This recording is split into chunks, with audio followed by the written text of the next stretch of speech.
السلام عليكم ورحمة الله وبركاته. نحمده ونصلي ونسلم على رسوله الكريم، أما بعد، فقد قال الله تبارك وتعالى في شأن حبيبه تعظيما وتكريما مخبرا وآمرا: إن الله وملائكته يصلون على النبي يا أيها الذين آمنوا صلوا عليه وسلموا تسليما. اللهم صل على رسولك سيدنا ونبينا ومولانا محمد وعلى آل سيدنا محمد وبارك وسلم عليه. அல்லாஹு தாலாவுடைய மாபெரும் கருணை கிருபை, அல்லாஹ் நம்மை முஸ்லிம்களாக முஃமின்களாக பிறக்கச் செய்திருக்கிறான். அதிலும் குறிப்பாக அவனது ஹபீபாகிய கண்மணி நாயகம் முஹம்மது ரசூலுல்லாஹி ஸல்லல்லாஹு அலைஹி வஸல்லம் அவர்களுடைய அருள் நிறைந்த உம்மத்திலே அல்லாஹ் நம்மை கொண்டு வந்திருக்கிறான். சிறப்பான இந்த ஜும்ஆவுடைய நாளிலே அவனது இறை இல்லத்தில் அவனை வணங்கி வழிபடுவதற்கும் நல்லதை பேசுவதற்கும் கேட்பதற்கும் உண்டான மகத்தான நற்பாக்கியத்தினை அல்லாஹ் நமக்கு வழங்கியிருக்கிறான். அல்ஹம்துலில்லாஹ் சும்ம அல்ஹம்துலில்லாஹ். அன்பான அல்லாஹ்வின் நல்லடியார்களே, அல்லாஹு தாலா இந்த மார்க்கத்தில் எல்லா வகையான வழிகாட்டுதல்களை அல்லாஹ் நமக்கு தந்திருக்கிறான். அதில் குறிப்பாக ஒரு ஆண் எப்படி இருக்க வேண்டும், ஒரு பெண் எப்படி இருக்க வேண்டும், அவர்கள் ஒன்றாக வாழும் பொழுது எப்படி இருக்க வேண்டும், அவர்கள் வெளியிலே வீட்டை விட்டு வெளியில் இருந்தால் அவர்கள் எப்படி இருக்க வேண்டும், வீட்டுக்கு உள்ளே இருக்கும் பொழுது அவர்கள் எப்படி இருக்க வேண்டும், இது எல்லாவற்றையும் நமக்கு இஸ்லாமிய மார்க்கம் மிக தெளிவாக வழிகாட்டுதல் கொடுத்திருக்கிறது. ஆனால் அதே நேரத்தில் உலகத்தை சுற்றி நடைபெறக்கூடிய ஏராளமான அக்கிரமங்களும் கொடூரங்களையும் பார்க்கும் பொழுது எங்கெல்லாம் இஸ்லாத்திற்கு எதிரான பிரச்சாரங்களும் எதிரான சிந்தனைகளும் உருவெடுக்கின்றனவோ அங்கே மனித சமூகம் பல்வேறு பிரச்சனைகளை சந்திக்கிறது. மனித சமூகம் பல்வேறு விதமான கொடூரங்களுக்கு உட்படுகிறது. ஜீரணிக்க முடியாத பல்வேறு நிகழ்வுகள் இந்த உலகத்தில் நாம் வாழக்கூடிய இந்த பூமியில் ஏற்பட்டு கொண்டிருப்பதை நாம் பார்க்கிறோம். சமீபத்திலே இந்தியாவையே உலுக்கி கொண்டிருக்கக்கூடிய ஒரு நிகழ்வு, வங்கதேசத்தில் இருக்கக்கூடிய ஒரு பெண் மருத்துவர் மிக கொடூரமான முறையில் அவள் பாலியல் வன்புணர்வுக்கு ஈடுபடுத்தப்பட்டு கொல்லப்பட்டிருக்கிறார்கள். எதை திருப்பினாலும், எந்த சேனல்களை எடுத்தாலும், எந்த சமூக வலைத்தளங்களை பார்த்தாலும் அதிகமாக போராட்டங்களும் கருத்துகளும் நிறைந்து கொண்டிருப்பது அந்த அப்பாவி பெண்மணியினுடைய கோரமான ஒரு நிகழ்வு. ஒரு மருத்துவராக தன்னை அர்ப்பணித்துக் கொண்டு மக்களை காப்பாற்றுவதற்காக இரவு பகலாக வேலை செய்திருக்கக்கூடிய ஒரு மருத்துவ பெண், அங்கே இருக்கக்கூடிய ஆர்கி கர் என்ற ஒரு மருத்துவமனையில் ஒரு டியூட்டி டாக்டராக, ஒரு ட்ரைனிங் டாக்டராக ஒரு பெண் வேலை செய்து கொண்டிருக்கிறார்கள். இன்னைக்கு மருத்துவம் என்பது எவ்வளவு ஒரு டஃப்பான, ஒரு கடினமான ஒரு துறையாக மாறிக்கொண்டிருக்கிறது என்பதை நாம் பார்க்கிறோம். நிறைய ரெப்யூட்டட் ஸ்கூல்ஸ் என்று சொல்லக்கூடிய பிரபலமான பள்ளிக்கூடங்கள் 11ஆவதிலிருந்தே அவர்களுக்கு அதற்கான பயிற்சி அளிக்க ஆரம்பித்து விடுகிறார்கள். அதிலும் மத்திய அரசாங்கம் கொண்டு வந்திருக்கக்கூடிய இந்த நீட் தேர்வு, அதை முடிக்க வேண்டும் என்பதற்காக இரவு பகலாக அந்த உயர்கல்வி படிக்கக்கூடிய மாணவ மாணவிகள் தங்களுடைய முழு நேரங்களையும் அர்ப்பணித்து வருகிறார்கள். காலையில் 8 மணிக்கு அவர்கள் ஸ்கூலுக்கு போனா நைட்டு இரவு 8 மணிக்கு அந்த நீட் தேர்வை படிக்கக்கூடிய மாணவர்கள் வீட்டுக்கு வர்றாங்க. ஒரே ஒரு நாள் வாரத்தில் ஞாயிற்றுக்கிழமை மட்டும்தான் அவர்களுக்கான ஒரு விடுமுறை நாள். காலையில் இருந்து அந்த 11ஆம் 12ஆம் வகுப்போடு சேர்த்து அந்த நீட் தேர்வையும் அவர்கள் படிக்கிறார்கள். அவர்களுக்கு மூச்சு விடுவதற்கு கூட நேரம் இல்லை என்று ஒரு மருத்துவ கனவோடு உருவாகக்கூடிய மாணவ மாணவியின் உயர்கல்வி காலத்திலிருந்து ஆரம்பிக்கக்கூடிய இந்த போராட்டமும் அர்ப்பணிப்பும் அவர்கள் காலம் முழுக்க மருத்துவர்களாக சேவை செய்யும் காலமெல்லாம் அவர்கள் இப்படிப்பட்ட அர்ப்பணிப்பிற்கும் தியாகத்திற்கும் தங்களை உட்படுத்திக் கொள்கிறார்கள். நீட் எக்ஸாமை எழுத வேண்டும், அடுத்து நீட் பிஜி என்று சொல்லக்கூடிய அந்த எக்ஸாமை அவர்கள் முடிக்க வேண்டும். அதற்கு பிறகு அவர்கள் ட்ரைனிங்கிற்காக செல்லும் பொழுது, பயிற்சிக்காக வேண்டி ஒரு சில மருத்துவமனைகளில் அவர்கள் பயிற்சி இருக்கக்கூடிய காலத்தில் மருத்துவராக ஆவதற்கு முன்னால் இவ்வளவு விஷயங்கள், இரவு பகலாக வேலை செய்ய வேண்டும். ஒரு மருத்துவர் கிட்டத்தட்ட 36 மணி நேரங்கள் வேலை செய்யணும். ஒரு ட்ரைனிங்காக ஒரு பயிற்சியாளராக இருக்கும் பொழுது 36 மணி நேரம். நமக்கு ஒரு நாளைக்கு 24 மணி நேரம் தான். அதுவும் ஆபீஸ் ஹவர்ஸ் என்று பார்த்தால் 9 to 6 ஒர்க் என்று நாம சொல்லுவோம், அல்லது 9:30 to 6:30. ஒரு சராசரியாக ஒரு அலுவலகத்தில் பணிபுரிபவருடைய நேரம் அத்தோடு முடிந்து விடுகிறது. சாட்டர்டே சண்டே வீக்கெண்ட் ஹாலிடேஸ் என்பது இருக்கிறது. இது எதுவுமே மருத்துவர்களுடைய வாழ்க்கையில் பார்க்க முடியாது. ஞாயிறுகளையும் அர்ப்பணிக்க வேண்டும், வார இறுதிகளிலும் அவர்கள் தங்கள் சேவைகளை தொடங்க வேண்டும், தொடர வேண்டும். இரவு நேரத்தில் அவர்கள் தூங்குவதற்கு எந்த நேரத்தில் தூங்குவார்கள் என்று தெரியாது, எந்த நேரத்தில் அவர்கள் விழிப்பார்கள் என்பது தெரியாது. இது ஒரு மிகுந்த போராட்டத்திற்கு மத்தியிலே தங்களை மனித நேய சமூகத்திற்கான, மனித நேய சேவைக்கான அர்ப்பணிப்பாக நாம் பார்க்கிறோம். டாக்டர்கள் நிறைய சம்பளம் வாங்குகிறார்கள், அவர்களுக்கு இப்படி இருக்கிறது அப்படி இருக்கிறது என்பதெல்லாம் பார்ப்பது ஒரு புறம் இருக்க, அவர்களுடைய அர்ப்பணிப்புக்கு அவர்கள் பெறக்கூடிய ஊதியம் என்பது குறைவுதான். ஆக இந்த மருத்துவர் இந்த ட்ரைனிங் பயிற்சியில் இருக்கக்கூடிய நீட் பிஜி படித்துக் கொண்டு பயிற்சிக்காக அந்த மருத்துவமனையில் பணிபுரிந்திருக்க கொண்டிருக்கக்கூடிய அந்த பெண், இரவெல்லாம் இரவு நடுநிசிக்கு பிறகு அந்த பெண்மணி தன்னுடைய நண்பர்களோடு 4-5 பெண் மருத்துவர்கள், பயிற்சி மருத்துவர்களோடு சாப்பிட்டுட்டு இரவு படிக்கலாம் என்பதற்காக அங்க இருக்கக்கூடிய செமினார் ஹாலுக்குள் நுழைந்திருக்கிறார். கொஞ்ச நேரம் படிச்சிருப்பாரு என்னவோ தெரியல, 3 மணிக்கு அவர் தூங்கி கொண்டிருக்கிறார். இரவு 3 மணிக்கு ஒரு பெண், ஒரு இளம் பெண் மருத்துவர் சேவைகளை முடித்துவிட்டு தன்னுடைய அடுத்த கட்ட படிப்பையும் பார்த்து கொண்டு அந்த இரவிலே படித்து விட்டு உறங்கிக் கொண்டிருக்கிறார் என்று இருக்கும் பொழுது எவ்வளவு ஒரு டயர்டோட, ஒரு அயற்சியோட, ஒரு அர்ப்பணிப்போட அன்றைய நாள் முழுக்க தன்னை முழுமையாக அர்ப்பணித்துக் கொண்டு மக்களுக்கான சேவையில் தன்னை ஈடுபடுத்திக் கொண்டு ஒரு ரெஸ்ட் எடுக்கலாம் என்பதற்காக அயர்ந்து தூங்கக்கூடிய நேரத்தில் ஒரு கேவலமான ஒரு மனிதன் அவன் வந்து அந்த பெண்ணை தவறான முறையில், மிக கொடூரமான முறையில் அந்த பெண்ணை கற்பழித்து அந்த பெண்ணை சிதைத்து சின்னா பின்னமாக்கி அந்த பெண் இன்று நாடு முழுவதும் பேசு பொருளாக ஆகியிருக்கிறார்கள் என்பதை நாம் பார்க்கிறோம். ஒரு பெண்ணை பற்றி மார்க்கம் எந்த அளவிற்கு இஸ்லாம் ஒரு பெண்ணை உயர்த்தி இருக்கிறது. சஹாபிய பெண்மணிகளிலேயும் எத்தனையோ டாக்டர்கள் இருந்திருக்கிறார்கள், செவிலியர்கள் இருந்திருக்கிறார்கள்.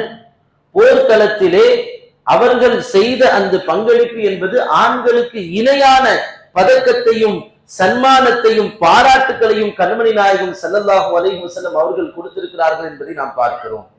வரலாற்றிலே பெண்மணிகளில் மிக முந்திய இஸ்லாத்தை ஏற்ற முன்னணி பெண்மணி சஹாபிகளில் ஒருவரான ருஃபைதா பின்து சஅத் அல் அன்சாரிய பெண்மணி. ஆரம்பத்திலிருந்தே அவர்களுடைய குடும்பம் மருத்துவ குடும்பம். நபி அவர்கள் கரம் பற்றி இஸ்லாத்தை ஏற்ற பிறகு அந்த மருத்துவ சேவை அந்த பெண்மணி அவர்கள் தொடர்ந்தார்கள்.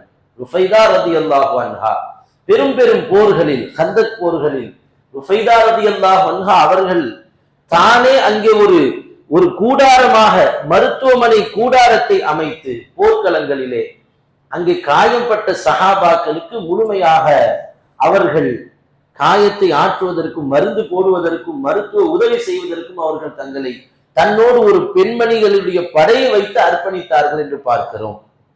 சஅத் ரலியல்லாஹு அன்ஹு அவர்கள் காயப்பட்ட பொழுது பெருமானார் ஸல்லல்லாஹு அலைஹி வஸல்லம் சொன்னார்கள், இதஹப் பிஹி இலா கைமத்தி ருஃபைதா, ருஃபைதாவினுடைய அந்த மருத்துவ கூடாரத்துக்கு சாதை அழைத்து செல்லுங்கள், அங்கே அவர்கள் இவர்களுக்கு சிகிச்சை பார்க்கட்டும் என்று சொன்னார்கள்.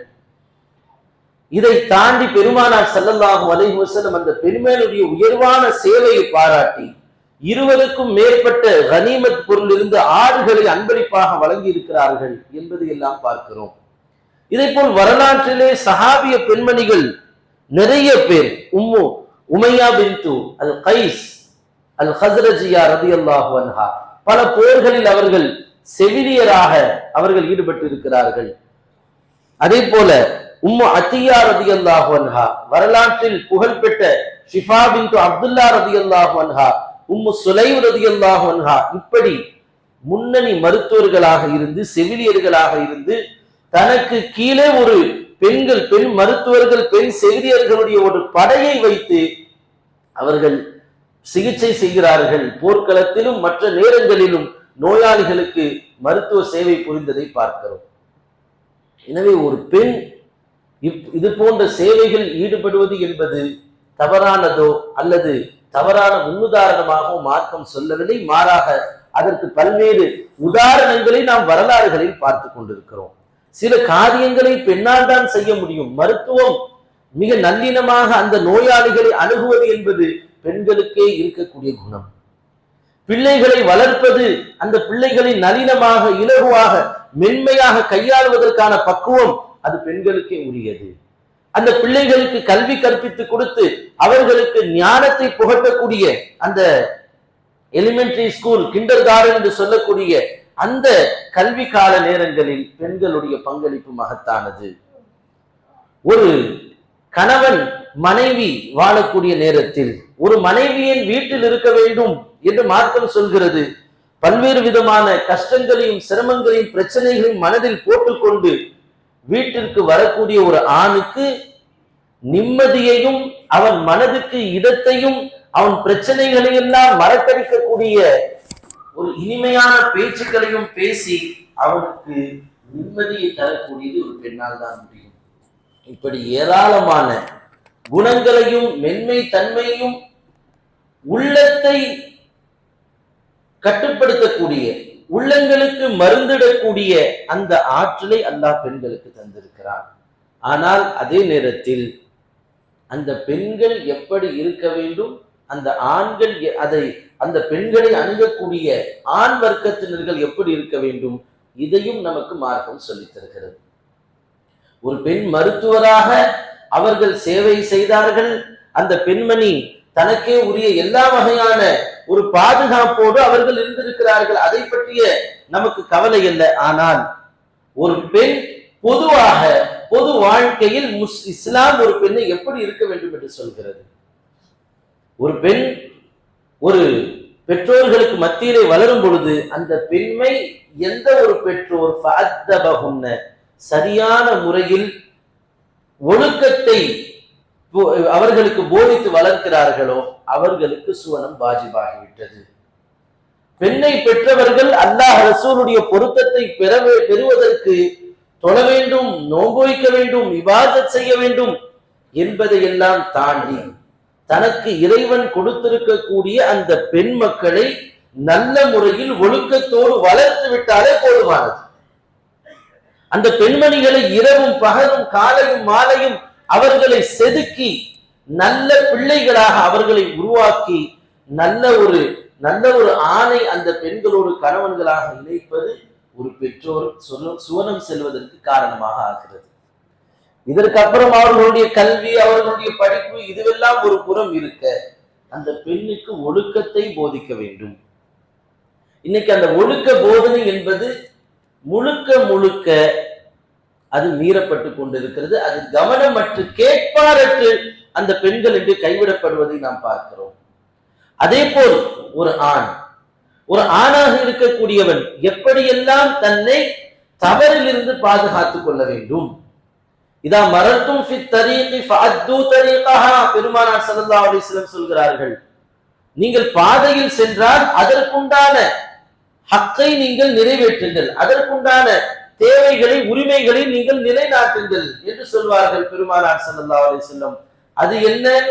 நீங்கள் பாதையில் செல்லும் பொழுது உங்கள் பார்வையை கீழே பார்த்து கொண்டு செல்லுங்கள், நேராக பார்த்து கொண்டு செல்லாதீர்கள் என்று பெருமானார் ஸல்லல்லாஹு அலைஹி வஸல்லம் சொல்வார்கள்.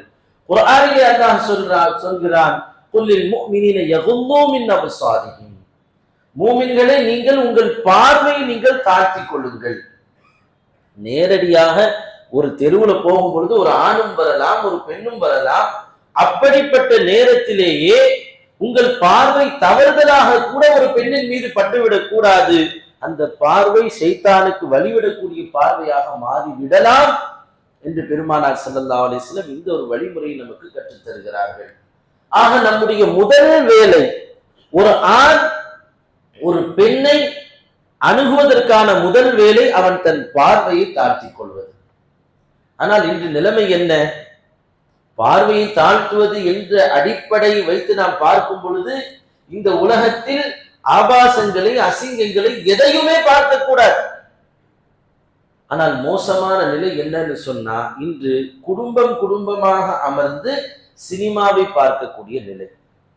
பெற்றோர், தாய், தந்தை, வயதிற்கு வந்த பிள்ளை, வயதிற்கு வந்த ஆண் அல்லது சின்ன பிள்ளை, சின்ன ஒரு சிறுமி, எல்லாரும் உட்கார்ந்து ஒரு படத்தை, ஒரு சினிமாவை பார்க்கிறார்கள். அதில் அத்தனை கேவலங்கள் வருகிறது, அத்தனை அசிங்கங்கள் வருகிறது, அத்தனை ஆபாசங்கள் இருக்கிறது. ஒரு குடும்பமாக உட்கார்ந்து அந்த ஆபாசத்தை பார்ப்பதற்கான ஒரு உரிமையை, ஒரு கட்டமைப்பை ஒரு குடும்ப தலைவனும் தலைவியும் ஏற்படுத்தி இருக்கிறார்கள் என்று சொன்னால் என்ன மாதிரியான வளர்ப்பை அவர்களால் தர முடியும்? இவர்கள் எந்த மாதிரியான வளர்ப்பில் உருவாகி இருக்கிறார்கள்? அவர்கள் தங்கள் பிள்ளைகளை என்னவாக உருவாக்கிவிட முடியும்? வெறுமனே இன்று நாம் கல்வியிலே முன்னேற்றம் வேண்டும், பொருளாதாரத்தில் முன்னேற்றம் வேண்டும், இது மட்டுமல்ல இன்றைய தேவை. இன்று கல்வியையும் பொருளாதாரத்தையும் விட மிக முக்கியமானது இஸ்லாமிய கலாச்சாரம் பாதுகாக்கப்பட வேண்டும். இஸ்லாத்தினுடைய ஒழுக்க விதிமுறைகள் இன்று மிக கடுமையாக மீறப்படுவதை பார்க்கிறோம். அடுத்து, தன்னுடைய பிள்ளைகளுடைய மொபைல் போனை பெற்றோர்கள் பார்ப்பதே இல்லை. ஏன்னா அவங்க மொபைல் போன்ல இன்ஸ்டாகிராமை பார்ப்பதற்கும், பேஸ்புக்கை பார்க்கறதுக்கும், யூடியூபை பார்க்கறதுக்கும் அவர்கள் நேரம் சரியாக இருக்கு. ஒரு பிள்ளை அடம் பிடித்து ஒரு போனை கேட்கிறான், என்ன செய்யறது? அந்த பொண்ணு போன் கேட்கிற வயசு வந்துருச்சு, போனை கேட்குது, என்ன செய்வது? ஒண்ணு நாம கொடுக்காம இருக்கிறோம், அல்லது கொடுத்து விட்டால் அதை பற்றி நாம் அலட்சியமாக இருக்கிறோம். கொடுக்கிறதுன்றது கூட தவறில்லை என்று சொல்லலாம், ஆனால் அவர்களை கவனிக்காமல் இருப்பது மிகப்பெரிய தவறு. நம் பிள்ளைகளுடைய போன்ல பாஸ்வேர்டு என்பது முதல்ல இருக்கக்கூடாது. பாஸ்வேர்டு எதற்கு ஒரு பிள்ளைக்கு தேவை? அப்படி பெற்றோர்களுக்கு மறைக்கக்கூடிய ஒரு அந்தரங்கம் என்பது எதற்கு அவர்களுக்கு தேவை? ஆனா இன்னைக்கு பெற்றோர்களுக்கு பிள்ளைகள் பாஸ்வேர்டு கொடுக்கறதே இல்லை.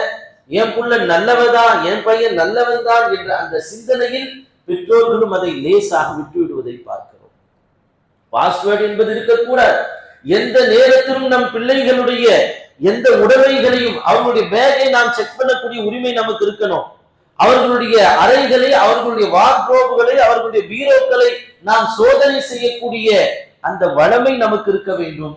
அது மிக மிக குறிப்பாக அவர்கள் யூஸ் பண்ணக்கூடிய லேப்டாப்கள், செல்போன்கள், இதை நிச்சயமாக ஒரு பெற்றோர் எளிதாக அணுகக்கூடியதாக இருக்க வேண்டும்.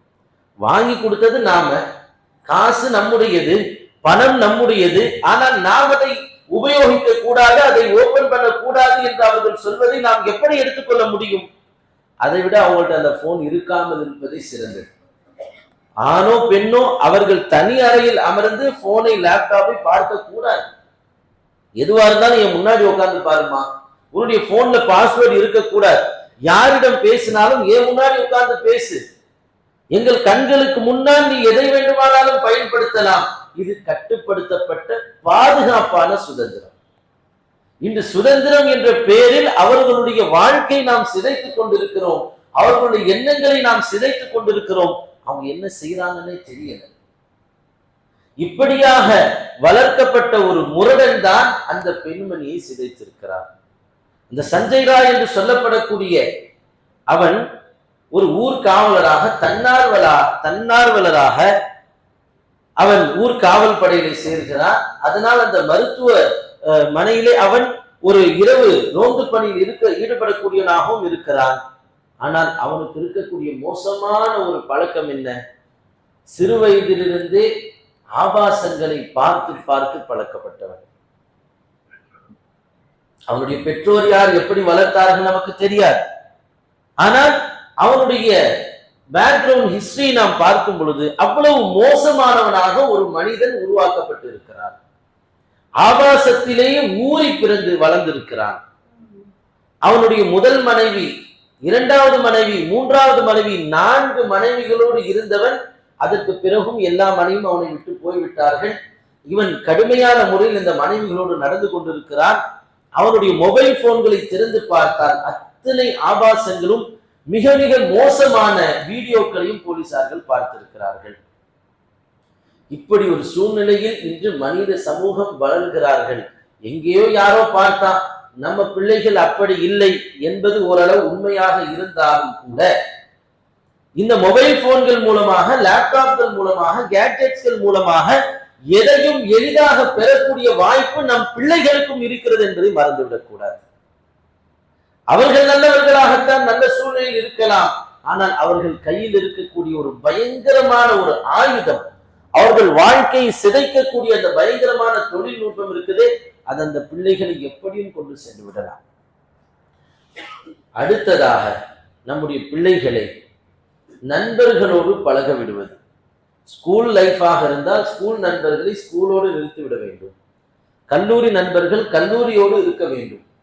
இன்னைக்கு நிறைய குடும்பங்கள்ல பெண்கள் எல்லாம் ஒரு ஃப்ரெண்டு வீட்டுக்கு போறோம்னு சொல்லிட்டு தனியாக வருவது, அங்கே ஆண்கள் இருக்கிறார்களா பெண்கள் இருக்கிறார்களா எந்த விதமான விஷயமும் நமக்கு தெரியாது. ஆனா அந்த பிள்ளைகளை நாம் அனுப்புகிறோம்.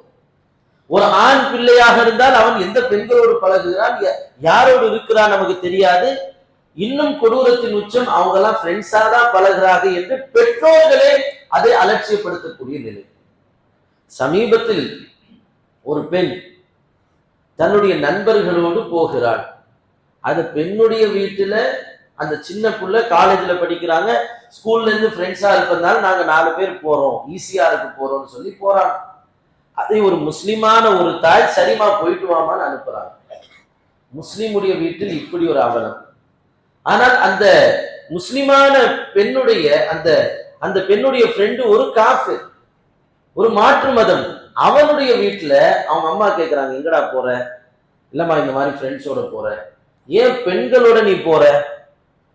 ஏன் நீங்க அதெல்லாம் கேட்கறீங்க? நாங்க அப்படிதான் போவோம், எங்கெல்லாம் நீங்க இந்த அளவுக்கு எல்லாம் சொல்லக்கூடாது. ஏன்னா அந்த பெண்மணி வீட்டுல, அந்த பெண்மணி வீட்டை பத்தி ஒரு நல்ல தெரியும். அந்த பெண்மணி அம்மா கணவர் இத்தனை மணிக்குள்ள வீட்டுக்கு வந்துடணும்னு சொல்றாரு, அதனால என்னால இருக்க முடியாதுன்னு சொல்லக்கூடிய அளவுக்கு ஒரு பேணுதல் உள்ளவங்களாச்சு. எப்படி அவர்கள் உன்னை நம்பி அனுப்புகிறார்கள்? கேட்கிறது அந்த ஆம்பளை பையனுடைய தாய் கேட்கிறார்கள். என் பிள்ளை இப்படிலாம் நடந்து கொள்கிறானே என்று ஒரு மாற்று மதத்தை சார்ந்த ஒரு பெண்ணுடைய ஒரு பையனுடைய தாய் வருத்தப்படுகிறார்கள், அழுகிறார்கள். ஆனா இங்க அந்த பையனோட இந்த பெண்ணை அனுப்பக்கூடிய ஃப்ரெண்டு தானமா, நீ நல்லபடியா போயிட்டு வா என்று அனுப்பக்கூடிய கேவலமான அவலமான நிலையை பார்க்கிறோம். இன்று ஒரு பெண் எவ்வளவு பாதுகாக்கப்பட வேண்டும் என்பதற்கு இது போன்ற நிகழ்வுகள் நமக்கு சான்றாக இருக்கின்றன. மார்க்கம் எப்படி சொல்கிறது? பெருமானார் ஸல்லல்லாஹு அலைஹி வஸல்லம் அல் மர்அத்து அவ்ரா என்று சொன்னார்கள். ஒரு பெண் என்பவள் பாதுகாக்கப்பட வேண்டியவள், மறைக்கப்பட வேண்டிய ஒரு பொக்கிஷம் அவள். அவள் வெளியே சென்று விட்டால், இதா ஹரஜத் மின் பைத்திஹா இஸ்தஷ்ரஃபஹ ஷைத்தான் அவ் கமா கால அலைஹிஸ்ஸலாம். அவள் வீட்டிலிருந்து வெளியேறிவிட்டால் ஷைத்தான் அவளை பின்தொடர்ந்து செல்கிறான். அவளை மக்களுக்கு அழகானவளாக அந்த ஷைத்தான் காட்டுகிறான். எந்த அளவிற்கு பெருமானார் ஸல்லல்லாஹு அலைஹி வஸல்லம் தடுக்கிறார்கள். ஒரு பெண் இபாதத்திற்காக வேண்டி கூட பள்ளிவாசலுக்கு செல்ல வேண்டும் என்று நிர்பந்தம் இல்லை. ஆண்கள் இபாதத்திற்கு செல்லவில்லை என்று சொன்னால், ஜமாத்தில் அவர்கள் சேர்வதற்கு இஷாவுடைய நேரத்தில் போகாதவர்களை வீட்டில் போய் நெருப்பை வைத்து எரிக்க வேண்டும் என்று நான் விரும்புகிறேன். ஆனால் அங்கே பெண்மணிகளும் வயோதிகர்களும் இருப்பதனால் விட்டு விடுகிறேன் என்று சொன்னார்கள். ஆனால் அந்த கண்டிப்பில் துளியளவு கூட பெண்கள் பள்ளிக்கு வர வேண்டும் என்பதில் பெருமானார் ஸல்லல்லாஹு அலைஹி வஸல்லம் அவர்கள் அறிவுறுத்தவில்லை. ஒரு பெண் பள்ளிக்கு வரலாம், ஆனால் அவள் வீட்டிலே தொழுவது அதை விட மிகச் சிறந்தது. அந்த வீட்டிலே கூட அவள் தன்னுடைய உள் அறையிலே அமர்ந்து இறைவனை இபாதத் செய்வது இன்னும் மிகவும் நன்மைகளை தரக்கூடியதாக இருக்கிறது என்று பெருமானார் ஸல்லல்லாஹு அலைஹி வஸல்லம் சொல்லக்கூடிய ஹதீஸ்களை நாம் பார்க்கிறோம். இப்படி பெண்களை மறைக்கப்பட்ட ஒரு பொக்கிஷமாக வைத்துக் கொள்ள வேண்டும் என்று மார்க்கம் சொல்கிறது. இன்னைக்கு நம்ம பெண்கள் அப்படி இருக்கிறார்களா? இல்ல அதெல்லாம் இன்னைக்கு நம்ம இடங்கள்ல அப்படி இல்லை, எங்கேயும் அப்படி கிடையாது. நம் பெண்கள் அப்படி அல்ல. ஆனால் அவர்களை பார்க்கக்கூடிய வக்கிர எண்ணம் கொண்டவர்கள் இன்று பல ஆயிரக்கணக்கான பேர் சுற்றி கொண்டிருப்பதை பார்க்கிறோம். எனவே நாம் நம்முடைய குடும்பத்து, நம்முடைய பிள்ளைகளை, நம்முடைய பெண் பிள்ளைகளை பாதுகாக்க வேண்டிய கட்டாயத்தில் இருக்கிறோம். அவர்களுக்கு பல்வேறு அறிவுறுத்தல்களை, ஒழுக்கம் சார்ந்த விஷயங்களை நாம் சொல்லித் தருவதற்கு நாம் கட்டாயமாக இருக்கிறோம். நம்ம பிள்ளைகள் நம்மளை எதிர்த்து கொண்டாலும் பரவாயில்லை, நம்மை அவர்கள் கோபித்துக் கொண்டாலும் பரவாயில்லை.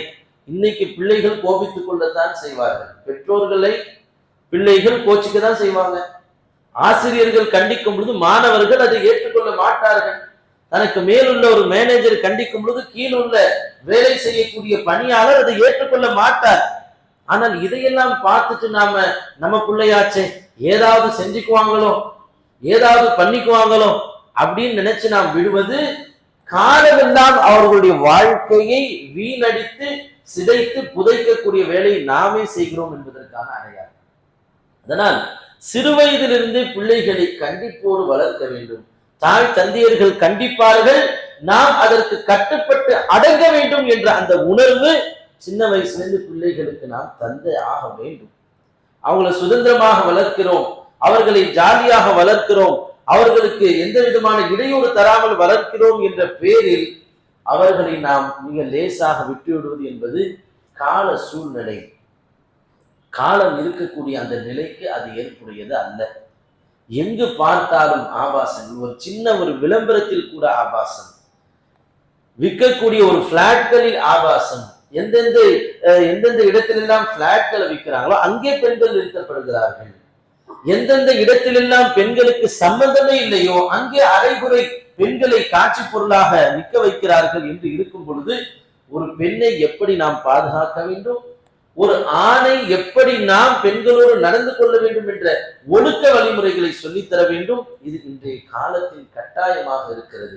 எனவே இது போன்ற நிகழ்வுகள் நாடு முழுக்க ஒரு ஆய்வுகளை சொல்லும் பொழுது 1 மணி நேரத்திற்கு 3 பெண்கள் கற்பழிக்கப்படுகிறார்கள். அதில் குறிப்பாக சமீப காலமாக இந்தியாவில் 2 விஷயங்கள் நடக்கிறது. ஒரு மனிதன் இஸ்லாமியன் என்பதற்காக கொல்லப்படுவதும் வாடிக்கையாகிவிட்டது. ஒரு மனிதன் பெண் என்பதற்காக கற்பழிக்கப்படுவது. இந்த 2ம் இன்று இந்தியாவில் நிறைந்து கொண்டிருக்கக்கூடிய நேரத்தில் பாதுகாப்பு வளையத்தை நாம் உருவாக்கி கொடுத்தே ஆக வேண்டும். நம்முடைய மனைவியாக இருக்கட்டும், நம்முடைய பிள்ளைகளாக இருக்கட்டும், நம்முடைய சகோதரியாக இருக்கட்டும், அவர்களை பாதுகாப்பது நம்முடைய பொறுப்பு. நினைத்து பார்த்திருப்பாங்களா அந்த பெண்ணுடைய பெற்றோர், இப்படியெல்லாம் நடக்கும். என்னைக்கும் போல கோடான கோடி குடிமகள்களில் அவளும் ஒரு குடிமகளாக, ஒரு குடும்ப பெண்ணாக தான் அங்கிருந்து மருத்துவமனைக்கு போயிருப்பார். ஆனால் அடுத்த நாள் காலை நாடே தன்னுடைய மகளை செய்தியாக்கி இருக்கும் என்று அந்த பெற்றோர் நினைத்திருப்பார்களா? அவர்களுடைய சகோதரர் நினைத்திருப்பாரா? அவருடைய உறவினர்கள் நினைத்து பார்த்திருப்பார்களா? அதே போல் பல கோடி மக்கள் வாழக்கூடிய இந்த தேசத்தில் நாமும் ஒரு குடும்பமாக வாழ்ந்து கொண்டிருக்கிறோம். நாம் பாதுகாப்பு பெற வேண்டும் என்று சொன்னால் அதற்கு தேவை கல்வியோ பொருளாதாரமோ, இந்த உலகத்தில் உயர்கல்வி படிப்போ அல்ல. அதைவிட அதிமுக்கியமாக இஸ்லாமிய கலாச்சாரம், மார்க்கம் நமக்கு சொல்லி தந்திருக்கக்கூடிய ஒழுக்கம், அல்லாஹ் ரசூல் நமக்கு வழிகாட்டி இருக்கக்கூடிய அந்த ஒழுக்க ரீதியான அந்த போதனைகளும் கல்வியும் முதலில் நாம் பெற வேண்டும். நம்மின் மூலமாக நம்முடைய பிள்ளைகள் பெற வேண்டும். மதரசாக்கு அனுப்பிச்சுட்டோம் ஹசரத், எல்லாமே உங்க பொறுப்பு தான். மதரசாவுக்கு போறான் ஆனா டிவி பார்க்கறான் ஹசரத், மதரசால ஓதுறான் ஆனா வீட்டுல சேட்டை பண்றான். மதரசாவில் ஓதி கொடுப்பதும் அவர்களுக்கு போதனைகள் செய்வதும் உலமாக்களுடைய வேலை என்று சொன்னால் அந்த போதனைகளின்படி அவர்களை செயலாக்குவதற்கான எல்லா கட்டமைப்பையும் ஏற்படுத்துவதுதான் பெற்றோர்களுடைய வேலை.